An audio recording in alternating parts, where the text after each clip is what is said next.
Assalamualaikum warahmatullahi wabarakatuh. Perkenalkan, nama saya Fitria Rahma. Saya dari Unit 1 semester 4 jurusan Hukum Ekonomi Syariah.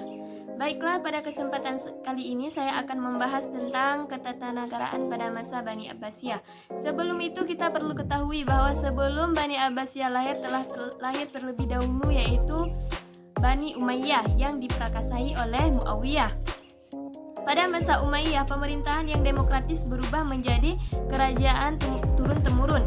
Ketika dinasti Umayyah melemah, kaum muslimin sibuk mencari figur-figur pemimpin yang mampu mengembalikan kaum muslimin ke jalan yang benar dan menciptakan keadilan di antara mereka.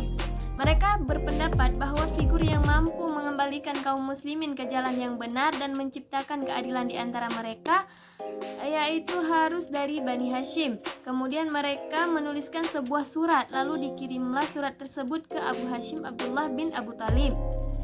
Beliau adalah salah seorang ulama terpercaya.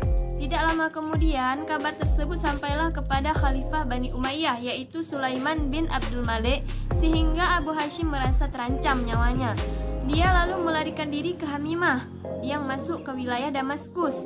Disitulah sang paman Ali As-Sajjad bin Abdullah bin Abbas tinggal. Ketika Abu Hashim akan meninggal, beliau sempat menyerahkan surat-surat yang diterimanya tadi kepada Muhammad bin Abdullah bin Abbas dan berkata, "Dirikanlah dinasti baru dan pewarisnya adalah anak cucumu."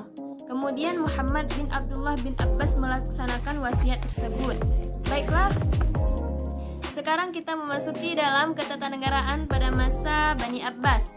Masa emas dinasti Abbasiyah berlangsung hingga pertengahan pemerintahan Al-Ma'mun pada awal abad ke-3 Hijriah.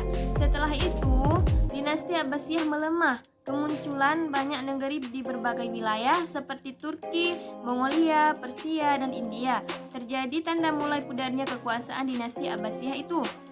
Pada tahun 656 Hijriah atau 1258 Masehi, ibu kota dinasti Abbasiyah berhasil dikuasai bangsa Mongolia. Hal ini sekaligus menjadi akhir dari kekuasaan yang gemilang itu.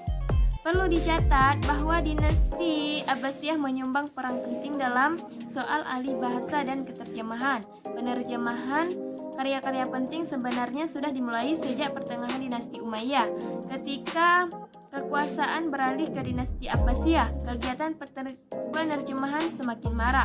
Al-Mansur termasuk khalifah Abbasiyah yang ikut adil dalam membangkitkan pemikiran. Dia mendatangkan berbagai muslim cendekia pada beragam disiplin ilmu ke Baghdad. Di samping itu, dia juga mengirimkan utusannya untuk mencari buku-buku ilmiah dari negeri Romawi untuk diterjemahkan ke dalam bahasa Arab. Pada masa Al-Ma'mun, Harun Ar-Rasyid tidak mau ketinggalan. Dia mendirikan perpustakaan dan mengatur gerakan alih bahasa ke dalam bahasa Arab. Pada masa Al-Ma'mun, gerakan pemikiran mencapai pusat keemasan. Bahkan Baghdad pernah dijuluki sebagai menara ilmu dan pengetahuan dalam abad pertengahan. Setelah berhasil menggulingkan Marwan kedua, khalifah terakhir Bani Umayyah pada tahun 750 Masehi, Abu al-Abbas As-Saffah memproklamasikan berdirinya kerajaan baru Abbas. Meskipun As-Saffah yang mendirikan dinasti ini, orang yang berjasa mengembangkannya adalah Abu Ja'far Al-Mansur pada tahun 754 sampai 775 Masehi.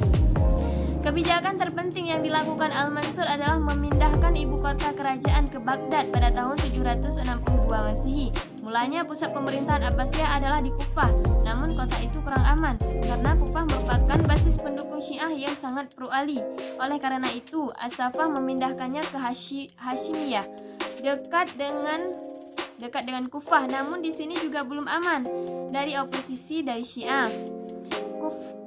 Karena dekat dengan Kufah, akhirnya pada masa Al-Mansur barulah dipindahkan ke kotanya ke Baghdad. Baiklah, selanjutnya kita akan membahas tentang struktur pemerintahan Abbasiyah. Pada masa As-Saffah, daerah kekuasaan Bani Abbas dibagi menjadi 12 provinsi.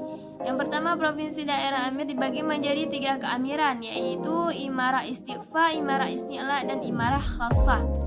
Masing-masing imarah mempunyai tugas dan wewenang yang jelas. Imarah Istighfa bertugas antara lain mengatur dan menggaji tentara.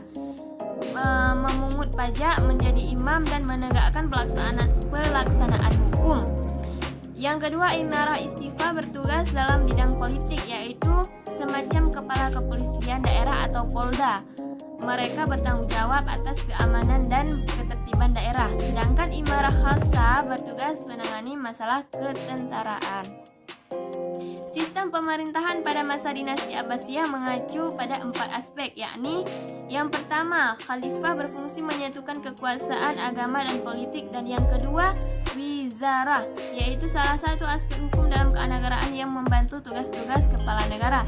Yang ketiga, yaitu salah satu aspek dalam kenegaraan yang membantu tugas-tugas wazir dalam mengkoordinir masing-masing departemen. Dan yang terakhir yaitu hijabah, pembatas atau penghalang yang bertugas menjaga keamanan dan keselamatan khalifah. Baiklah, cukup sekian yang dapat saya bahas. Lebih dan kurang saya mohon maaf. Wabillahi taufik wal hidayah. Assalamualaikum warahmatullahi wabarakatuh.